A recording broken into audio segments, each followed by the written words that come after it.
For those of you who might not be familiar with a wood-burning stove slash oven, this is kind of what we have here. Just kind of give you the basics. Obviously, all your wood goes in here. This is where, so it's a very small area. I'll show you how to light that up efficiently.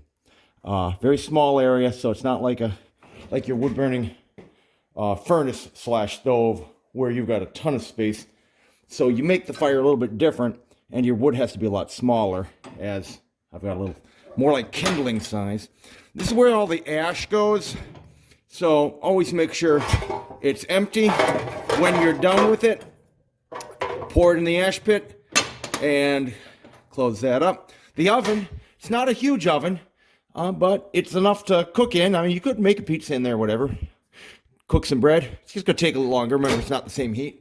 You got four burners on top. Actually, probably six if you count these two little ones over here. So you've got a lot of cooking surface here.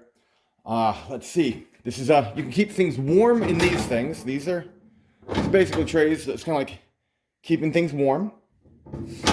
And the pipe. So before you start this up, you first want to make sure that you have opened up the flue. Otherwise, you are going to smoke out the inside of this place, because the smoke will have nowhere to go because it can't go up the chimney. Now, you're going to get a little smoke in the beginning no matter what, because fire is based off of three concepts. It's based off of fuel, which would be wood in this case, oxygen, which we've got plenty of, and heat. So that's why it's always harder to make a fire or a hot fire in the winter, because heat is one of the components to a fire. So obviously it self-fulfills that, but it is battling the cold. Check the furnace out, make sure there's nothing else. We know there's no other fluids. Now we do have one other part. This is your intake, your air intake. So you just open that up a little bit for a little bit of air, or you can open up all the way for a lot of air. Now, once again, right when I start this puppy up, you're going to have a little bit of smoke coming out, but the heat will eventually force the fire. Now the fire is basically, if you take a look in here, it's going through there. So you can actually see the fire go under these, flow through that. It does not go into the oven. It flows up and over, so up and over. And then in the back is where the flue is, which we've already opened, which will let the smoke get out of here. So that is the wood-burning oven stove. Some of the cabins have these. I love them. And they do act as an alternate heating source, because when you're cooking, you will be heating, and the more pipe you have, the more heat you will get, because those heat up. This wood-burning furnace has very little bit of piping because it's using a chimney. So actually, my first night here after a blizzard with the winter storm coming in, I had to have both going to keep this place warm. So to start up the stove slash oven, it's always prep is everything. So the first thing we're going to do is we got two things of smaller twigs. You can see those compared to my fingers. And then still small, but a little bit larger twigs. After that, then we can go to the larger pieces of fuel, larger pieces of wood. Now, what I do, and you're not required to do it this way. Now I'm going to be starting with a match. If you have a starter, some form of starter, that's usually your best option, but let's just say you didn't. So I always like to throw in a bed on the bottom of wood. Now the reason I do this is, once again, we're talking about airflow, and this will act as fuel. The fire, as it burns, will heat these suckers up too. They'll start on fire. So a nice little bed. Now the second part is the paper towel with the first set of small sticks.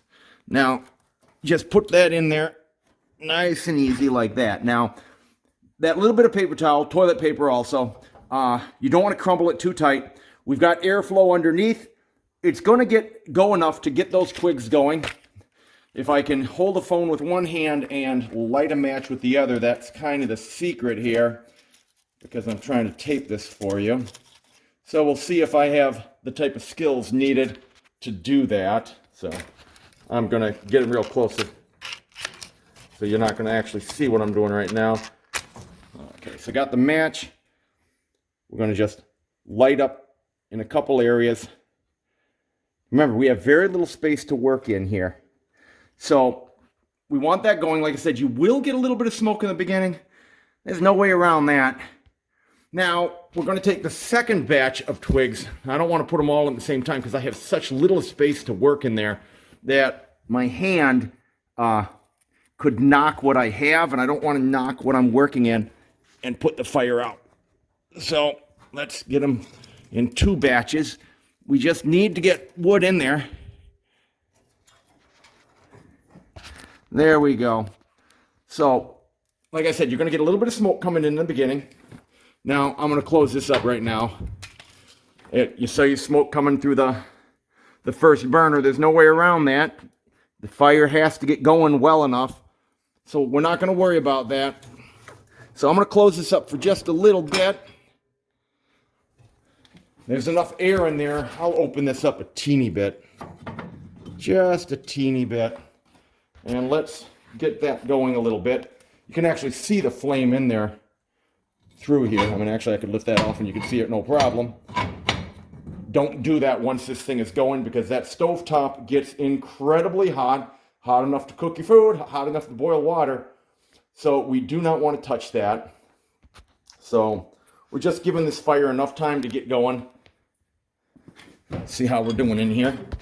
Okay, there we're going. We know the wood is caught now.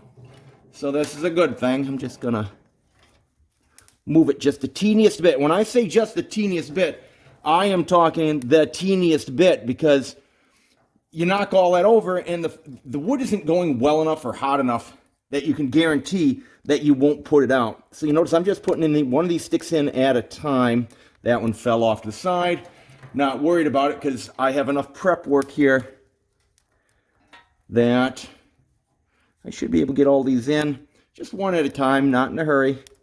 And then after this, I can go to the larger size wood. I just want to make sure that this fire and this wood is going well enough that I do not have to worry about it going out.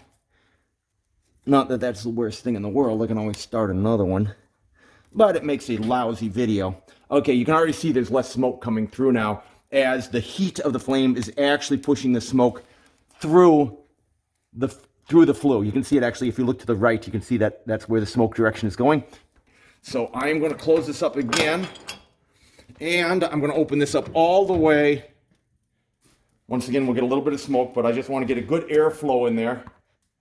So when I said a little bit of smoke coming through, if it's coming in more than that, you might want to make sure you have the flue in the right direction. Because if I put the flue the other way, we're going to have a lot of smoke coming in. It's a good way to tell if you're doing it right. So that is what we got going here. Let me And now I'm just going to go to the final stage. So we've got this going, which allows me larger pieces of wood that I can put in there. Because this is not going to go out. I mean, you can get fairly large pieces in now. I'm not going to put that one in quite yet. I'm going to get a couple more on the right side here. And now I'm going to put that big one in. And you're going to want to have a lot of this wood prepped early, depending on what you're cooking, because, I mean, this isn't a conventional oven or stove. This is going to take a while to, cook whatever you're doing. It'll boil water darn quick, though. Anyway, that is the easiest way to start off one of these wood-burning furnaces stoves. Remember, very small area. Key points, you want to have prepped all of your wood, the 2 small twig sizes, the 2 slightly larger sizes. If you have a starter, you like that. Otherwise, the paper towel works best. If I had a starter, I would have started it in a slightly different way because I would have created a different type of airflow versus the twigs on the bottom, which you can already see are starting to catch. And then make sure you have ample wood on the side here so that you can, so your fire doesn't go out while you're trying to scramble to start chopping or more kindling. And not heat coming in there, but like I said, this thing will heat up everything in here. Anyway, that's how you do it, guys.